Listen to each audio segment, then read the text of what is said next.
Welcome everyone. So our today's topic is non-crystalline forms of a carbon from lesson Carbon, an important element, class 9.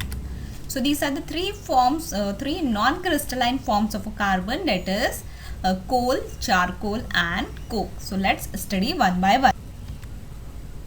Alright, so in our previous video we have studied about the different allotropes of carbon. Okay, so they are in crystalline forms and non-crystalline forms. So in crystalline forms we have diamond, graphite and fullerene. Okay, so if you will observe the structure of diamond, graphite and fullerene one by one, you can observe here they have the proper arrangement of a carbon atom and they have a definite crystal shape.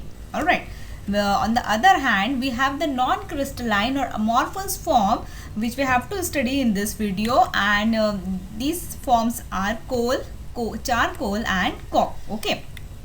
So as compared to the crystalline forms, non-crystalline form they do not have any definite shape. That means the arrangement of carbon atom in the non-crystalline form is not regular. They may have any shape.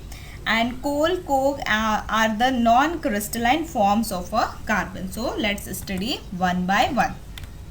Okay, so first non-crystalline form of a carbon is coal. So here coal is a fossil fuel. It contains carbon, hydrogen and oxygen in its structure, and it also contains nitrogen, phosphorus and sulfur, and it occurs in the solid state. They have a proper solid shape. Okay, so these are the four different types of a coal. First is a peat, lignite and anthracite and bituminous. Okay, so let's study these four in little detail. Okay, so first form of a coal is a peat. Here we can say that peat is a first step for the formation of a coal. Okay, so this is a structure of a coal. This is the structure of a peat, and formation of a peat is the first step in the formation of a coal, and it contains a high proportion of water and less than 60% of a carbon. That means here we can say like 40 to 50% of water is there in the peat, and less than 60% of carbon is present, and therefore not much heat can be obtained from a peat. So as there is a high proportion of water present in the peat, it will not give much amount of heat. Okay, so next first form of a coal is a lignite. So peat was transformed into lignite due to increased pressure and temperature inside the earth. So this is a structure of a lignite, and it can this peat which we have seen in a previous slide was transformed into lignite, into second type of a coal, due to when the pressure and temperature is increased in the earth, this lignite is formed, and it contains 60 to 70% of a carbon, and lignite is the second step of a formation of a coal. So here we can observe that 60 to 70% of a carbon is there in the lignite. That means here the water content is less as compared to the peat. Okay, so the third form of a coal is bituminous coal. Okay, so bituminous coal was formed as the third step of a formation of a coal, and it contains 70 to 90% of a carbon. That means as compared to peat and lignite, it contains majority or major amount of a carbon in its structure. You can observe the alongside diagram structure of a bituminous coal.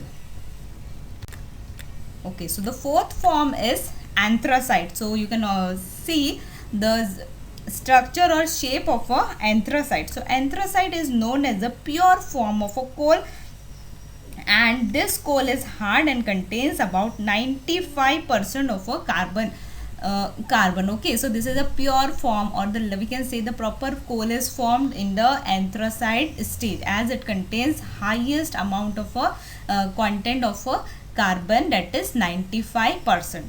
Okay, so the next non-crystalline form of a carbon is a charcoal. So this is the shape of a charcoal, and the charcoal that is made from animals is made from their bones and horns, etc. On the other hand, the charcoal which is made from the plants is formed by the combustion of wood in an insufficient supply of air. So charcoal can be obtained from two sources, that is animal source and plant source. So in animal source, from the animals, charcoal can be made from bones of animals and horns of animals. And on the other hand, in case of a plant, it can be obtained after the combustion of a wood. That means when burning of a wood happened, so the charcoal can be obtained, but here insufficient supply of air is there. Now let's study the uses of coal and charcoal. Okay, so coal is used as a fuel in factories and homes. Next is coal is used to obtain coke, coal gas and coal tar. Third is coal is used in thermal power plants for generation of electricity. Now here thermal power plant are the power station in which the electricity can be produced by means of a heat energy. And fourth is charcoal is used in the purification of water and the organic material. Now organic material, that means material which contain carbon. Okay, so here for the water purification and purification of organic material, charcoal is used. Okay, so this third non-crystalline form of carbon is coke.